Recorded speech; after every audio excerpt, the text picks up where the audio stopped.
9:29 llega el comentario de nuestro coordinador José Luis Mendoza y Cervantes, pero antes, José Luis, un informe de último minuto que llega desde Haití. La agencia EFE reporta la explosión de un camión cisterna de combustibles en Haití. Hasta ahora más de 50 muertes. Se dice que el camión se había accidentado y lo fueron a y una saquear. cantidad de personas relatan que más de 100 personas trataron de saquear el camión. Ahí se produjo la explosión. Sí. Hay una situación gravísima en Haití. Cabo Haitiano, en el norte. En Cabo Haitiano, los hospitales no tienen capacidad ni tienen recursos para atender la situación y están desesperadamente pidiendo ayuda. Eso es así, eso es así. Eso ocurrió alrededor de la medianoche, incluso tiene fecha de hoy, martes. Porque pasó alrededor de la medianoche. Y como dice Rosendo, tú tienes ahora un fardo de víctimas mortales, pero tienes a quemados, quemaduras de segundo o tercer grado, que no hay forma de asistirle, de darle esos primeros auxilios. Definitivamente que lo de Haití no hay forma aparentemente de tener un descanso. Es horror tras horror. Es una lástima. Hubo un medio de comunicación, no recuerdo, lo digo de todo corazón, trato siempre de dar crédito a quien hace el trabajo y el trabajo periodístico muy bueno que leí, de un trabajo de un medio local donde los ciudadanos haitianos explicaban por qué van a hacer la excepción esta Navidad de no ir a su país. El que conoce el modo de vida de los haitianos sabe que como todo migrante, y más cuando hay frontera por tierra, el ciclo de ida y vuelta es más rápido que donde hay un tema tanto de, vamos a decir, irregularidad legal y avión. No te puedes acercar a una aerolínea cuando estás en un estatus irregular y la garantía de volver es menor. En el caso de la frontera terrestre, pues se dan esas migraciones cíclicas. Ellos se van y saben que van a volver. Es así.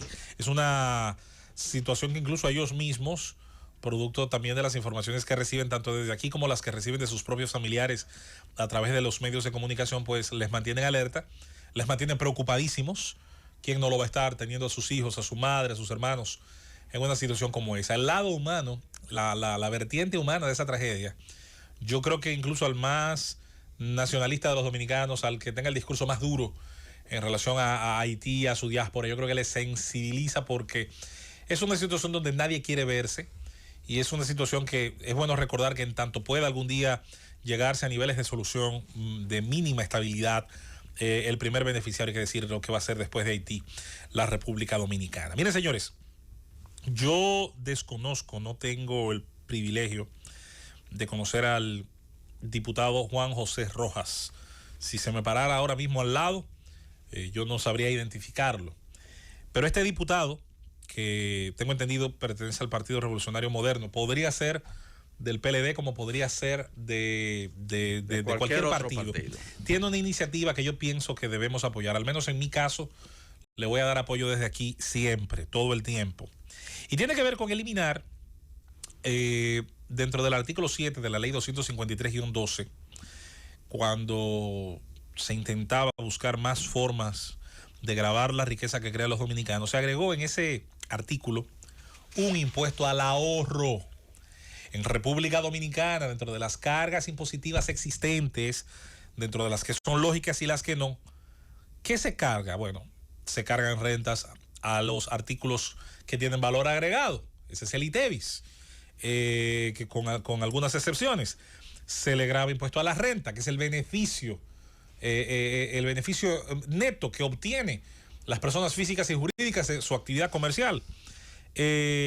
Hay impuestos selectivos al consumo de ciertos tipos de artículos, de ciertos tipos de bienes, de ciertos tipos de servicios.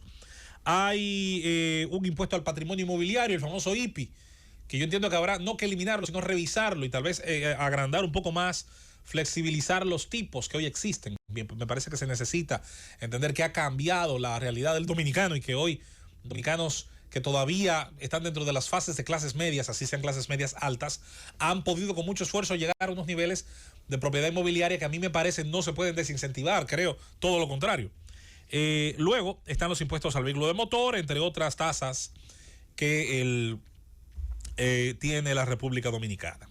Ahora bien, sabiendo nosotros, y aquí lo hemos debatido un par de veces en los últimos meses, un tema en el que tengo una gran confluencia de criterio con el compañero Felipe Romero. De muchos otros temas podemos discutir y diferir porque eso es la democracia, pero en ese me da la impresión de que tenemos una coyuntura muy similar. Lo primero es que el ahorro podemos definirlo primero en términos matemáticos, en términos aritméticos. Puede ser la diferencia favorable a los individuos entre lo que ingresan y lo que gastan. Así de simple.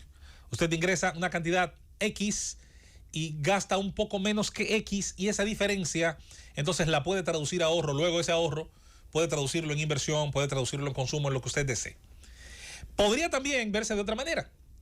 No teniendo un aumento de gastos, usted puede hacer una ingeniería en su vida, en su rutina, y comenzar a estudiar qué aspectos puede disminuir. Por ejemplo, en cuanto a ciertos gustos, en cuanto a ciertas inclinaciones, casi siempre se atacan los vicios, casi siempre se atacan dentro de las costumbres, las que uno puede considerar que son más lúdicas, léase, de recreación, de divertimento, como es el consumo de alcohol, como es tal vez los juegos de azar, como son tal vez ciertas diversiones. Podríamos entrar en muchas otras, pero no nos disgreguemos.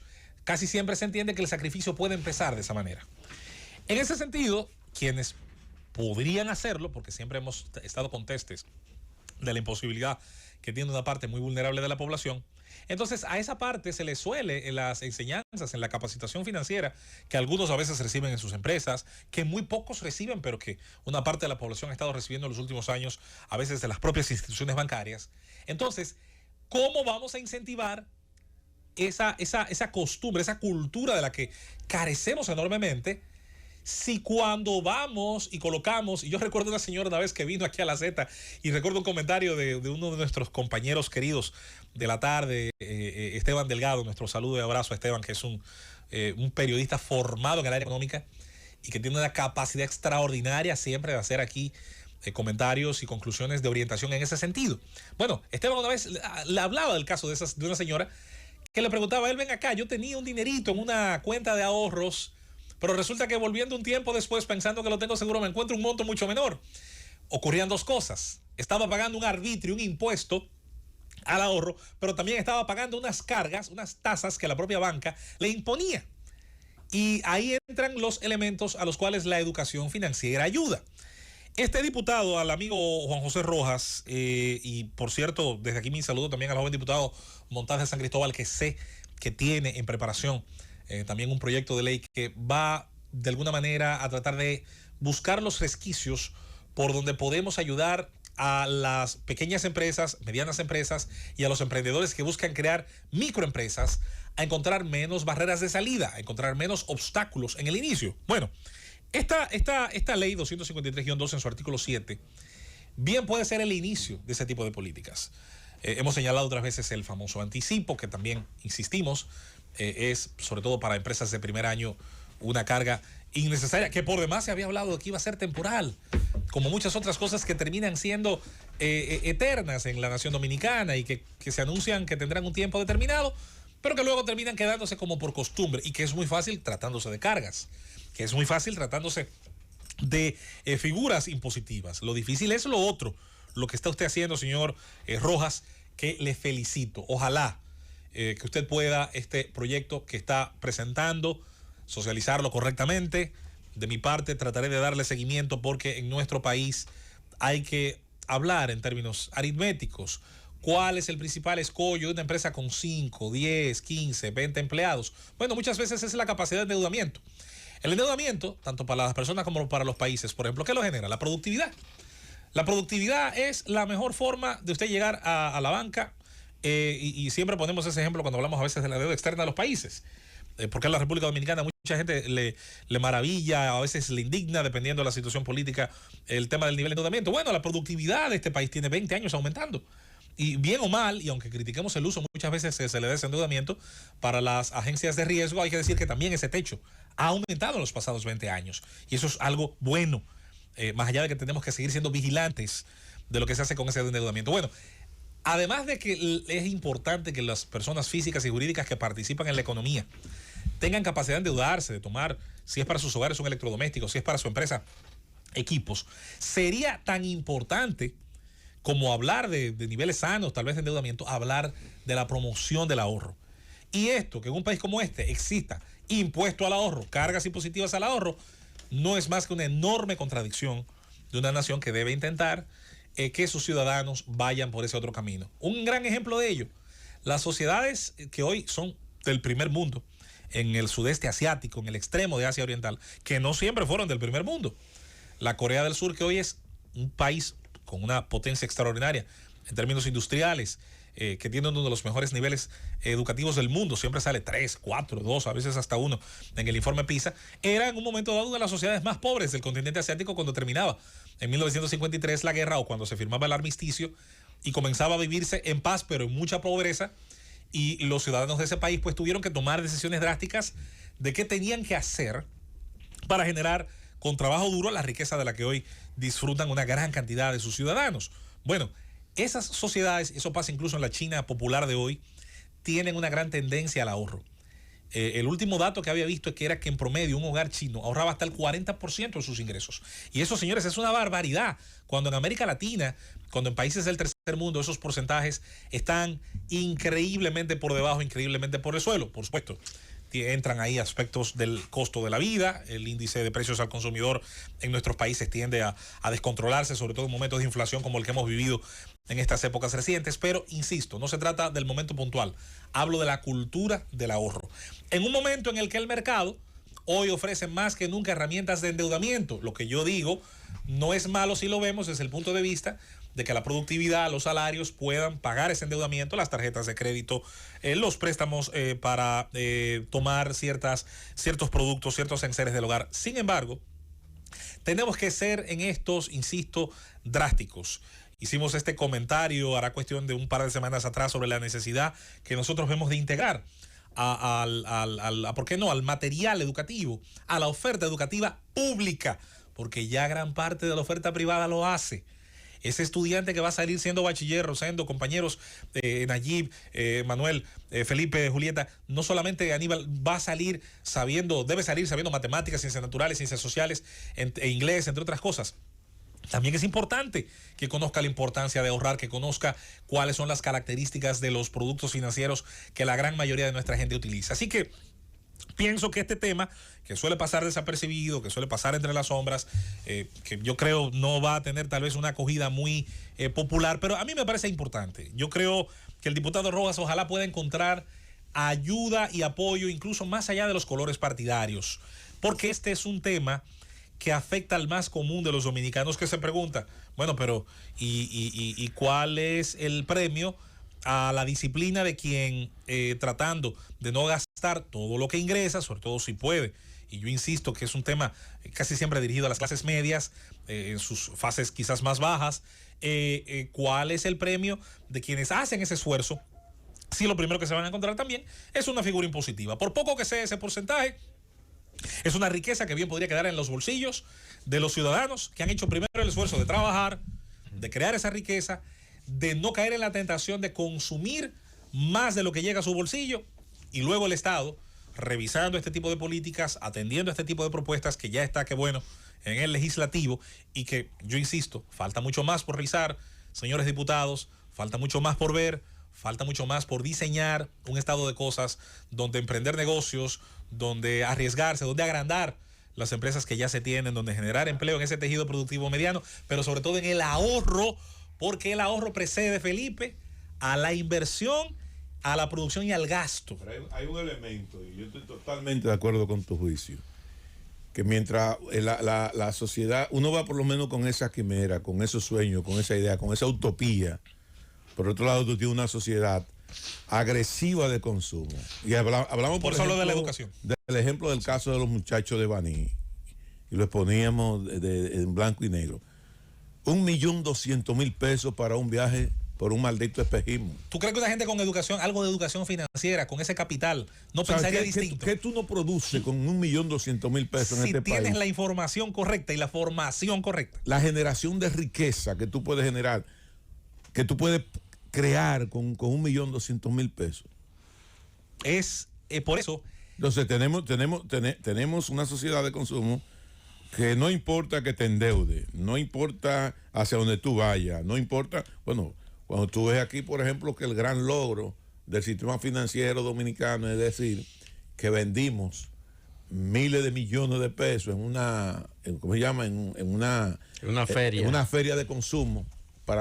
sí, estigmatizarlo, ¿verdad? Porque es una feria de consumo. Sí, porque el consumo no es ni Dios ni diablo. No, el problema no es tener Lo importante consumo. es que siempre haya inversión y producción, y ahí entra lo que estás diciendo. El problema está en quién consume. Sí, y en qué condiciones de inversión y tiene producción. Que tener capacidad de priorizar el consumo y priorizar su gasto. Y ahí entra la palabra prioridad, ya por sí misma te lleva al concepto de la educación y el conocimiento, al menos de algunos preceptos básicos de finanzas. Hemos dicho muchas veces. Mira el paradigma que nosotros estamos vendiendo. Tú vives en un barrio, tú no encuentras por dónde cruzar porque no hay. Hay gente que tiene un vehículo que cuesta 1 millón y 2 millones de pesos. Parqueado en una acera, probablemente que un carril menos de la calle. Pagando una renta en un sector. Tú me dirías, bueno, tenemos un problema de transporte y es una necesidad del transporte. Pero te crea otro problema. El ancho de vía, no, estoy contigo, solamente estoy siguiendo el hilo. Entonces te crea el problema de que hemos agotado el ancho de vía de las vías principales y secundarias. Pero sería lo de menos, es que probablemente con lo que cuesta ese vehículo, esa persona pudo haber agarrado y comprar y sacar un apartamento. Sí.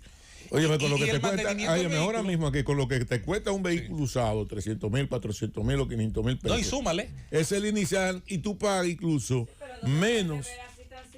No, pero la capacidad de esa persona para poder hacer compromisos. Pero es que voy, porque ¿cuánto tú pagas en un barrio de eso? En un barrio de eso tú pagas 15,000 o 20,000 pesos de casa y tienes un vehículo que te puede aportar. ¿Sabes cuánto se lleva de la renta de un hogar pobre un vehículo? Entre combustible, mantenimiento, a veces casi un tercio. Pero hay una realidad que uno no puede obviar, y es de que muchas de estas personas toman dinero prestado para emprender esos viajes, para hacer esas aventuras. Dinero prestado de manera informal, que la gente no se lo prestaría para poner un negocio. También es cierto. Que la gente no se lo presta para comprar una vivienda, pero sí se la presta para irse fuera del país. Es lo que te enseña. Porque entiende ese que se lo está prestando, que tiene más chance. Entiende que la única forma que tiene esa persona al que le está facilitando ese dinero de pagarle es si se va de la República Dominicana. Fíjate que la primera enseñanza que no te la da nadie en un aula sobre la inversión es el riesgo. ¿Qué piensa? Como dicen allí, a veces el que no te presta para poner, eso es muy riesgoso, eso va a fracasar. Entiende en su forma de ver la vida, aunque no tenga razón, que tiene menos riesgo. Un viaje. Óyeme, a ti hacer la travesía. Los bancos te prestan más fácil para tú comprar un carro que para tú sembrar plátanos. Para tú sembrar plátanos. Lo que demuestra entonces la distorsión del sistema. Entonces, ¿qué queremos nosotros? Sobre todo, insisto, aplaudo este intento de este diputado José Rojas, al que no tengo el privilegio de conocer, no he visto una foto de él ni siquiera ahora. Yo pienso que está atacando algo neurálgico. Queremos educar a la gente para el ahorro. Hemos dicho aquí que es más posible de lo que mucha gente piensa si la gente tiene formación y cultura de ahorro. Luego está el tema de la educación financiera. Del tema de educar desde el aula, porque luego puede ser a partir de los negocios, a partir del propio diario vivir, y las propias instituciones financieras hacen un gran intento con sus clientes, pero sería mucho mejor. Por una razón elemental, y con esa concluyo. En la administración, en los deportes, en la gerencia, en cualquier área de la vida, se repite, que las mejores decisiones se toman con información. Y ponga un ejemplo sencillo, vamos a aplatanar ese ejemplo. Usted que va en un vehículo escuchándonos, usted quizás no es el mayor conocedor de vehículos, sin embargo, cuando usted compró ese o va a comprar otro, alguien lo orientó. Usted buscó un amigo, como hago yo, era mi amigo Miguel Lajara, que ahora vive como un príncipe en Estados Unidos. Lajara, háblame de este vehículo. ¿Qué tú sabes? ¿Por qué? Porque él, de su diario vivir relacionado a vehículos, podía darme una orientación. Con esa orientación, en teoría, yo estoy mejor capacitado para tomar una decisión. Hagamos que los dominicanos, hagamos que los ciudadanos que han generado la transformación material de este país con su esfuerzo, con su sudor, con su ingenio, con su creatividad, con su capacidad, con su disciplina, y que han generado toda esta riqueza que está llegando como Producto Interno Bruto a una cifra, señores, que hubiéramos soñado hace 30 años con tener, que son los casi 100,000 millones de dólares de los que hablaba hace unos días nuestro compañero Felipe, y que tal vez en un año sin pandemia a lo mejor hubiésemos hasta superado esa cifra, quién lo sabe. En ese sentido, si hemos sido capaces, a pesar de los pesares, de dar ese salto cuántico en la creación de riqueza para llegar a los niveles de redistribución y de ahorro que quisiéramos, también necesitamos un ciudadano mejor informado en esos aspectos. Y es lo que desde aquí, y hoy aplaudiendo este intento de un proyecto de ley, aplaudimos, promovemos, y nos encantaría que algún día fuera una realidad tangible. Llévatelo con dos.